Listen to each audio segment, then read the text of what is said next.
I just finished Code Vein 2, and it was unequivocally, without question, one of the most impressively mid games I have ever played. You know, it does a lot of things wrong or just not really that good, but I think its strongest aspect are the boss fights, and that's what I'm ranking today. I'm primarily going to focus on the main story bosses, including dungeon bosses that you have to fight, so if there's a couple I missed from the overworld or even in the regular story that just don't matter that much, I don't care. That's about it for the intro. For now, subscribe for more rankings. Neo 3 is coming out, definitely gonna do that one. And without further ado, let's get into my Code Vein 2 boss ranking from worst to best.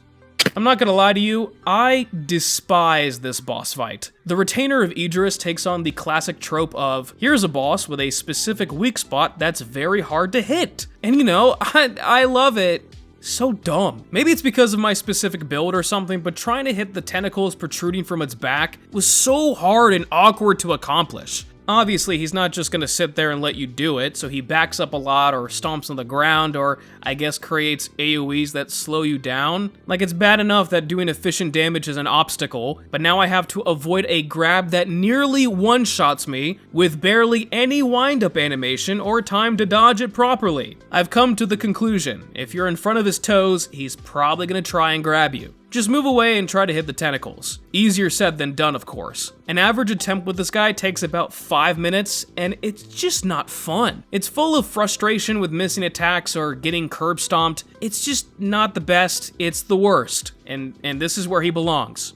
Edward, the Lost Fat Man. You disappoint me, son. He's under the infamous curse of being the first boss in the game without a backstory, so not only is he very easy, but boring as well. Don't get me wrong, there are more annoying bosses than Edward, but at least there's something to talk about there. Regular enemies later in the game are way more difficult than this fat guy. Maybe if he lost a few pounds, he would be something to talk about, but as it stands, forgettable and just a pile of monkey dung that's not even worth sniffing.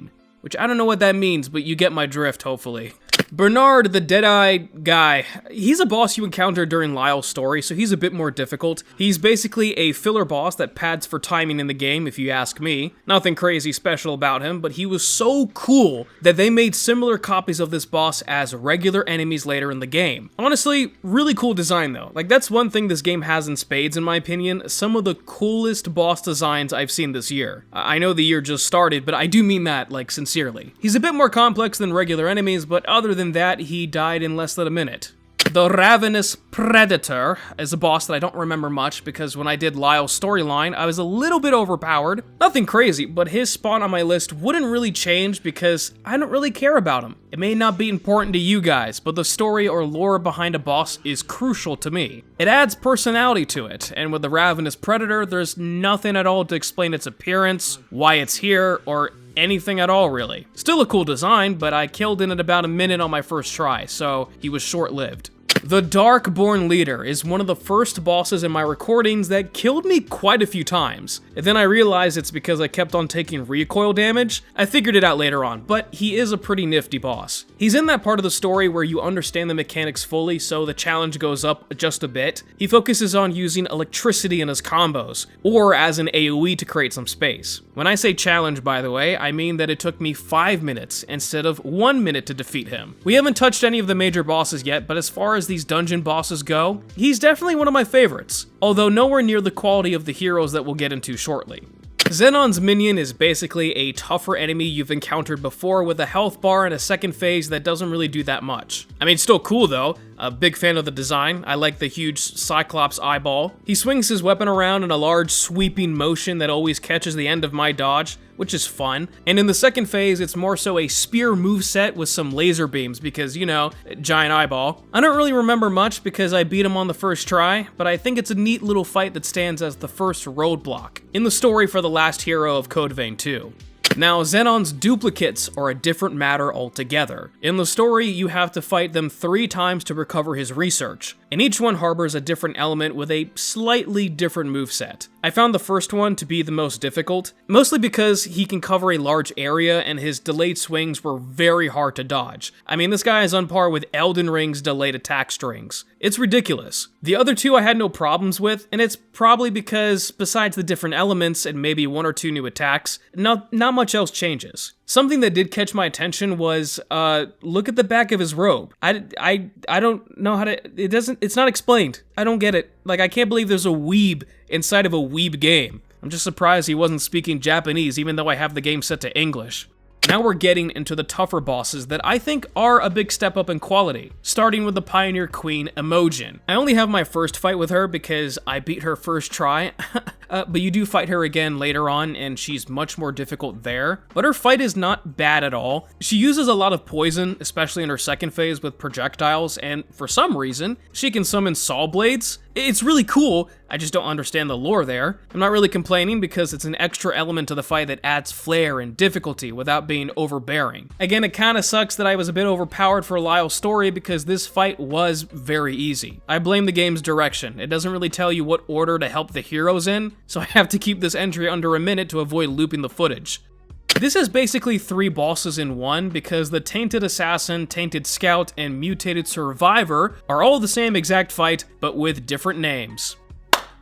I'm so impressed! Even then, I had no problem fighting this boss 3 times because it's actually really good for a lesser encounter. I love the multiple floating swords. It's a really cool concept that was executed greatly. He's a good challenge while still giving the player openings to counter, or even use special attacks if you utilize them correctly. It's one of those dance-like fights where you wait your turn to move and respect when the boss is moving too. Out of all the lesser bosses in this game, this guy is definitely my favorite. You know, large bosses in this game, or in any game like this, are either a hit or a miss because of the hitboxes or the camera. In the case of the Metagen Remnant, I think it's a hit. Certainly not my favorite boss, but it's one that I respect. She telegraphs her attacks very well in my opinion. It's easy for me to calculate when to dodge, and of course when I need to maximize my damage. This matters a lot in this fight because if you get underneath her body, her torso is leaking this gas that afflicts your player with acid, which slowly drains your health. I mean, it's annoying, although not something that will end the fight alone, thankfully. She's pretty early on in the game too, so for a boss this big, her health bar isn't a slog to chip away at. That's something I was worried about because, trust me, some of these later game bosses are big, beefy boys. In the end, she has well telegraphed attacks, a decent moveset, and was a fun boss to fight. Of course, with any Souls-like, there's going to be a gank fight. In this game, it's Gobo and Oscar. And of course, Oscar is spelled with a K now instead of a C like normal, because, wow, I'm cool. Gobo is the typical villain guy who wants to improve humanity or something. I don't remember. I skipped a lot of the cutscenes. They're such a drag to sit through. I don't even know who Oscar is. I think he's like Gobo's bedtime kisser lover boy. Like, I have no idea. Getting to the fight itself, it's not as bad as you think. I would say it took me like 25 minutes to defeat him, and that's because your partner can take some of the aggro in the first phase. Of course, all the bosses have a hate boner for you, so Gobo will still target you at times. You just have to keep an eye on his projectiles. It's not as bad as you think. Oscar wields a giant sword that does heavy damage, but it is easy to predict. It's not a hard fight necessarily, I'm just impatient. I actually really enjoyed this one-on-one. In the second phase, Oscar dies, and like, this is what I'm talking about, man. Oscar tries to give this freaking 5-minute grand speech about how much lips of Gobo he's kissed, and then dies. As you can see, I just skipped over it, like, who cares? The second phase is an empowered Gobo with a completely different moveset. I'll admit, it did take me a few attempts to get used to it, but when I did, I realized how well balanced this fight is without a secondary henchman. Because he's human, he can be staggered easily, so this makes for a quicker, albeit more intense encounter. He usually opens up with his AoE combo that's easy to dodge once you understand what's going on, and you can pretty much wail on him until he recovers. If you're lucky, you can have this quick dodge and get to him before he can fire his laser beam, which leaves him wide open for a pounding. He does have some cheap tricks like hitting you with his bayonetta, which is followed up by projectiles that will always hit because you're stun locked. Like, I'm not a fan of that, but overall, it is a really fun fight. If I'm gonna remember anything from Code Vein 2, it's the remainder of these boss fights because, seriously, they stand out, and they're incredible. We've finally gotten to the heroes, starting with Hero Holly the Reaper. Now, if you don't know how this game works, basically, you travel back in time, help out said hero, go back to the present, fight the present-day hero inside the cocoon, and then you can go back in time again, change their fate, and then fight their new form in present day once more. It's a bit confusing, but it'll make more sense as we go along. After collecting Holly's special item to unlock her cocoon, this is the version we fight inside her greenhouse. First of all, her design is amazing. I love the design of the bosses in this game, but Holly and some of the other heroes are easily my favorites. Her first first phase focuses on this giant Reaper-like entity who can inflict a variety of status conditions, including, but not limited to, toxic venom, stun, and another one I forgot the name to, but it drains all of your skill points, so you can't do any special attacks or abilities. What really helps is her giant body. You can easily maneuver to a safe spot where she can't reach you without repositioning, and by the time she does, you've probably done a satisfying amount of damage. Although as you can see, her health is gargantuan, and it's most likely because I went here early. Again, I did things a little bit out of order because when I did the other heroes, they were not nearly as difficult. Holly was easily the most difficult hero I faced, both this form and the other one I'll talk about later. However, it did make for a lasting impression, and a good one at that. The second phase is Holly herself, this skeletal apparition with a giant scythe. She's much faster now and can chain attacks together in quick succession. Of course, she can still afflict you with the same status conditions as before, but now she also has a new trick up her sleeve. After enough damage, she'll teleport to the center of the arena and summon a weaker clone, much like Pontiff Sullivan from Dark Souls 3. I mean, it doesn't work the same. As a matter of fact, I think it's worse, and if I'm being honest, it was really annoying. The main Holly will take a step back, thankfully, and your partner is smart enough to split aggro here, so it's not the worst, but she can definitely be more of a pain to deal with than Gobo and Oscar. What really helps during these hero fights is they will remember you from the past and stagger for a moment, which gives you a chance to heal or deal damage. Although at one point her AI glitched and she just kind of stood there while I beat on her, which I still lost, by the way. That was infuriating. It doesn't matter because everything about this boss, besides the clone, was very good.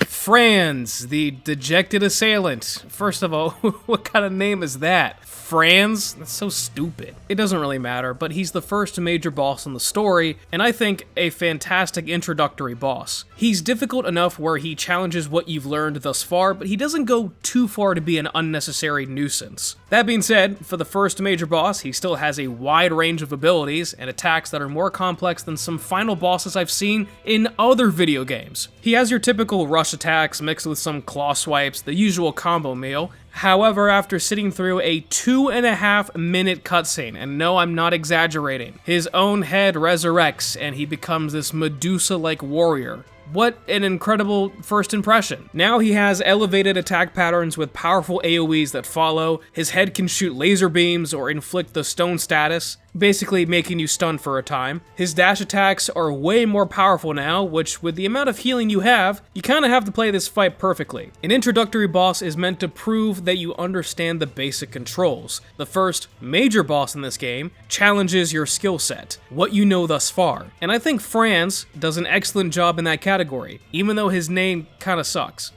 From here on out, it was very difficult to decide which boss goes where. Just know that they're all very close to each other. But I'm gonna start with Hero Lyle. This is the version of Lyle after you change the course of history in his story. Essentially the better, more difficult version of him. It only took me 2 tries, and these versions of the heroes were so tough even though I did this story later than I should have, I didn't really see a difference here. He was still very difficult. I had a light load at this point in my playthrough, and that quick dodge was one of the best choices I've made in this entire game. It felt like I was on par with the bosses like Lyle in terms of speed, because he's definitely a speedster to put it lightly. Strike only once in between, maybe 2 if you're feeling greedy. It's a battle of endurance, not just in healing, but he leaves very little downtime to recover from his attacks. In the second phase, he adds lightning to the mix, and not just some cutesy little static bolts or nothing like that. He can aura farm and just walk towards you and lightning will come from above.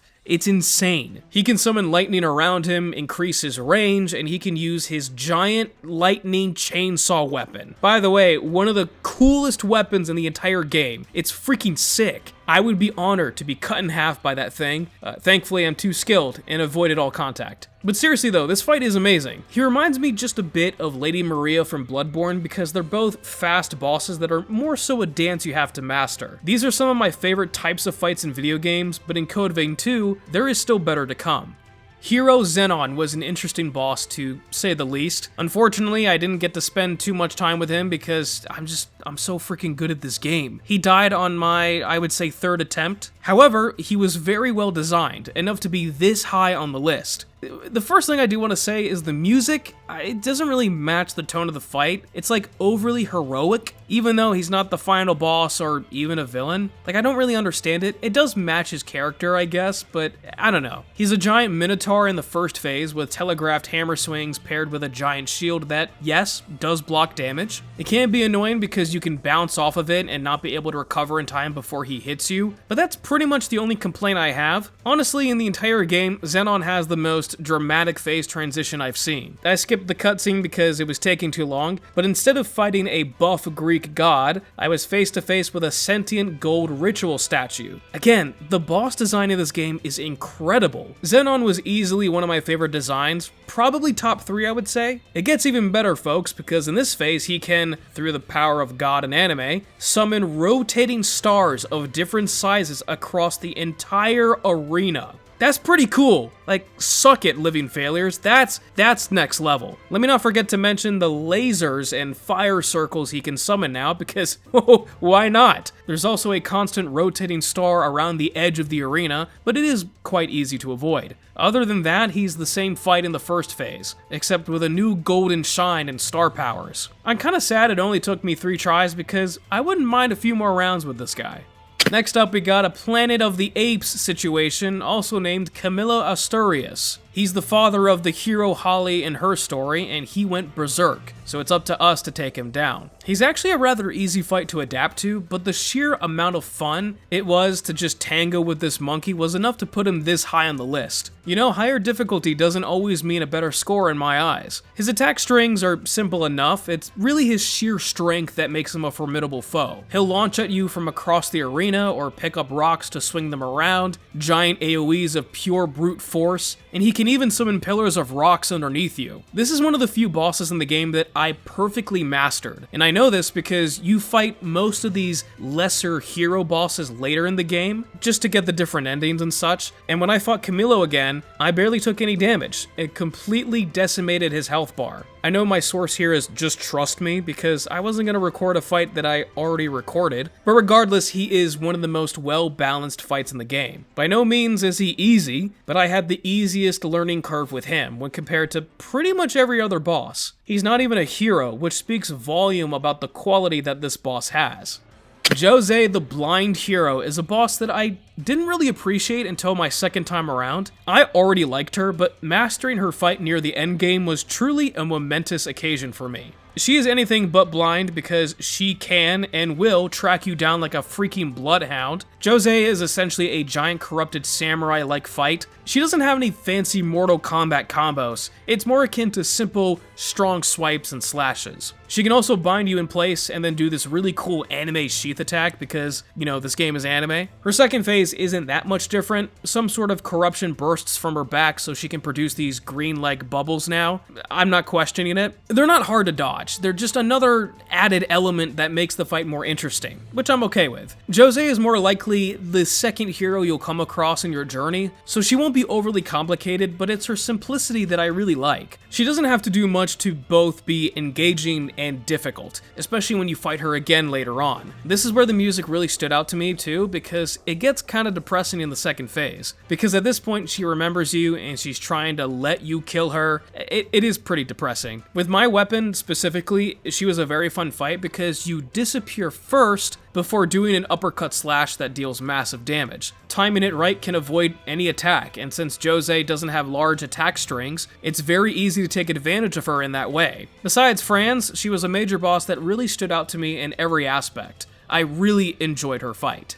Now, Code Vein 2 has 3 different endings. However, unlike a lot of games where you have to replay the entire game again to get the different endings, in Code Vein 2, they're more so like a continuation or an alternate ending that you can easily acquire after beating the game. I haven't talked about the final bosses until now because in the second ending, you fight Soul Savior Valentin. Don't ask me what's going on here in the plot because I have no idea. All I know is I now have to fight a giant Hydra dragon-like creature with the ability to use mask change from Yu-Gi-Oh! To access a variety of abilities. I mean, the idea here is fantastic. I always enjoy a classic dragon boss fight in a video game, but pairing it with mask change is a unique twist that keeps the fight fresh. Like most giant dragons, you're only going to deal meaningful damage on the head, which of course means it's also the most dangerous spot as well. You would think he'd probably be one of the most difficult bosses in the game, being the final boss for the second ending. Personally, I had little trouble with Valentin. I had a steady rhythm going on, and compared to other bosses, his attack speed and patterns were not as aggressive. I mean, sure, he has some crazy massive AoEs, but he gives you plenty of time to prepare. I mean, even the damage he was doing wasn't all that crazy. The only caveat is his giant health bar. Constant pressure is a necessity if you don't want to get your first gray hair fighting this boss. And if you already have gray hair, don't worry, it looks great on you. The only thing that I don't like about this boss is a very specific attack, where it'll regain a massive amount of HP. There are more bosses coming out, at least in games that I've played, where they can heal themselves to an extent, but I have never seen a boss heal this much. The worst part is, he can do it multiple times, and it is so hard to properly dodge. Maybe it's just me, but trying to time my dodge or interrupt him was a rare success. Seriously, it's very annoying seeing him regain so much health after like 2 minutes of constant aggression. I assure you, if he didn't do this so many times when I first fought him, I would have won. The funny part is, he doesn't really have a second phase. He gets like one new attack where he shoots multiple projectiles from like Doctor Strange portals, but other than that, it's the same fight. This is a true battle of stamina, and even then, it was pretty fun. Now, if this list was based on difficulty, Hero Holly would have easily been the #1 spot on this list. Again, I did her story earlier than I should have, and I'm stubborn, so I rammed myself against this boss until I beat her. But Hero Holly gives massive Bayonetta vibes to me. I'm sure I'm not the only one. Giant machine guns, graceful, elegant movements where she literally dances around the player. I mean, she can't alter time, although the amount of time I spent trying to beat her was sickening. Let's get the annoying part out of the way. The Gatling gun is so nerdy. If just one bullet hits you, the rest stun lock you in place, which of course deals massive damage. She is very mobile and will actively create distance, unlike a lot of bosses, which does make her fight unique from the rest. Her strength is her range, and she uses that to her advantage. I didn't have the quick roll dodge at this time, but if I did, I'm sure this fight would have been 10 times easier. I mean, you can run to the side to avoid most of her ranged attacks, although sometimes it doesn't work. And all it really does is stall the fight longer, and I just don't like that. Although, I do enjoy the pace of this fight a lot. It is very fast, but manageable. In her second phase, she uses more ice-based attacks, including this giant AoE where she tracks you with multiple guns at the same time. It definitely killed me more times than I'm willing to admit, and if you get revived in the middle of that ice storm, you're pretty much just dead anyway. It's an intense fight. Even if I fought her at the appropriate time, I'm sure I would have still struggled immensely. It's crucial to note here that the pure hero versions have ridiculous-sized health bars. So each of them become at least like a 4-minute fight compared to the usual like 2 minutes it takes for the rest of the bosses. Even though I had the most frustration with this boss, I still respect it. I love her design, and ultimately I had a lot of fun with it. One-Armed Hero Lyle is easily my favorite aesthetically designed boss in the entire game. His physical appearance is so freaking cool to me, and it does play a huge role in him being this far up the list. However, his fight is nearly just as good in my opinion. It's ironic though, for a game that's supposed to be difficult, I beat this main story character both times on my first try. That just goes to show you how large of an impression he left on me. His armor conceals a disfigured monster underneath that acts as his second arm, which is such a freaking cool idea to me. Sorry, I keep on saying frickin'. Middle schoolers, cover your ears. Now, to recall, the hero Lyle that I discussed earlier is the more pure, difficult form of Lyle after changing the course of history. This is the only hero on my list where the first fight is actually my favorite out of the 2 fights, because on top of this design choice, in the second phase, the monster fully reveals itself with 2 other giant electrified chainsaw weapons. I mean, you can't go wrong with a boss like this. It's sick. He has some simple combo attacks, but they do cover a wide range in front and on the side. Let's not forget the giant AoEs, because at this point, almost every boss has them. My playstyle is very aggressive, and against Lyle, it does work wonders. I did notice that strafing his attacks was the best course of action, making this fight trivial to a certain extent. It's so unfortunate that I don't have much else to say, because I spent like, what, a total of 10 minutes fighting him? And compared to the rest of the heroes, I mean, that's very short. But you know what? He does everything just right, even though I have my personal bias that prevents him from being any higher on my list. Even though he was the easiest hero out of them all, I loved him dearly. Definitely a boss that I'll probably talk about in a future video essay. At number 3 is Hero Valentin. So this is the first ending's final boss, and he's something for sure. He's got a really cool idea going on here. He has multiple masks that surround him that he puts on to perform a specific attack. He can grab you, which thankfully I haven't experienced at all. He can perform a giant flame explosion with another mask. And of course, he can also heal a good 12% of his HP with another mask. Yes, and it is so hard to dodge, much like his dragon form. If he didn't do this like 3 times during my first attempt, again, I would have easily won. But no, thanks game. Appreciate it. I don't have a problem with bosses healing themselves. I really don't. But when it's this much and it's difficult to stop, not to mention this fight is already long, it becomes an annoyance very quickly. Other than that, you're not gonna see any tricks up his non-existent sleeves.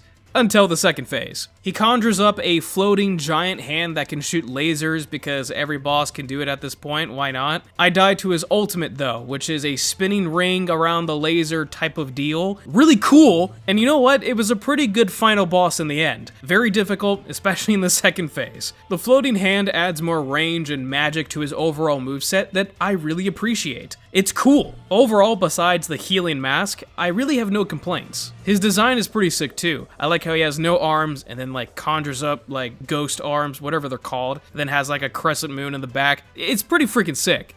This was such a difficult choice for me to make, and trust me, my opinion is probably going to change 5 minutes after I upload this video. But I think Hero Jose is the second best designed boss in the game. She is one that really stuck out to me on my playthrough. She is both fair and difficult without pulling any cheap tricks. You would think the floating swords would be a problem, but they're telegraphed in a way that's easy to understand, hard to master. With that said, I did beat her in 2 tries, but those 2 attempts were nothing but pure joy. You know, there comes a point with a lot of these bosses where there's too much happening on screen, or their effects become overbearing. For example, as much as I love Lyle, he suffers a lot from this during his fights. Hero Jose is simple, and I respect that so much. Think of her as a more pure form of her first fight, the Blind Hero. I personally cannot find any fault with this fight, and although it was one of the easier bosses in the game, I think I had the most fun dancing between her blades and fireworks. She encourages a very heavy aggressive playstyle, and I love bosses like this by design,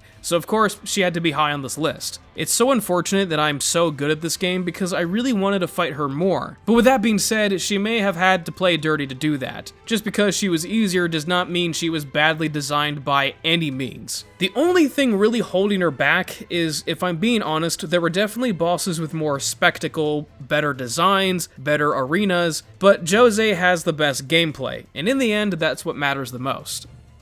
In the final ending for Code Vein 2, you have to rescue your time-skipping femboy from the essence of the Resurgence itself. What exactly is the Resurgence? I don't remember. I wasn't really paying attention to the opening cutscene. Let's just say it's like a pure form of evil. The Resurgence core is my favorite boss in Code Vein 2 and number 1 on my list. Considering he's the last boss, sorry, it doesn't really have a gender, even though it has boobs. It's weird. He was the final thing I faced before putting down the game, and I gotta say, strong finish here. Difficult, fun, unique, cool design, again except for the unnecessary boobs, and fair mechanics all on the table here. The Resurgence core harbors a few sneaky attacks that caught me off guard at first, but it's easy to manage after a few attempts. For one, it can summon these blades that act as a follow-up mechanic. After the core attacks, a blade will come slicing down in front of it or beside it, so you have to be wary of your positioning and not be too aggressive. Think of like Slave Knight Gale's cape from Dark Souls 3. In the second phase, it can summon clones that will attack during specific animations. And And the cherry on top is during its ultimate. It'll summon a bunch of clones to attack you while it charges up a large AoE. Not too difficult to dodge, but definitely a panic inducer to be sure. It may seem cheap, but in the midst of battle, I reached this flow state where I just knew where and when to dodge. It's kind of like a jack of all trades. It dips its hand in all the cookie jars to make the ultimate creation, and it actually works. There are great ways to telegraph certain attacks or animations, like the glowing orb on its back, or the staff becoming brighter. Once you know what to look for, it does become a much easier fight. You'd think this being the final boss in the entire game would be like promised Consort Radahn levels of difficulty, but not really. And there's nothing wrong with that either. I honestly had the most fun fighting this boss, and I hate that my favorite boss is also the last boss in the game. I didn't really want to do that, but you know what? I can't really help it. Hero Jose was super close, and I still kind of want to put it at number 1, but for now, the Resurgence Core wins this ranking. And that's about it. Bye.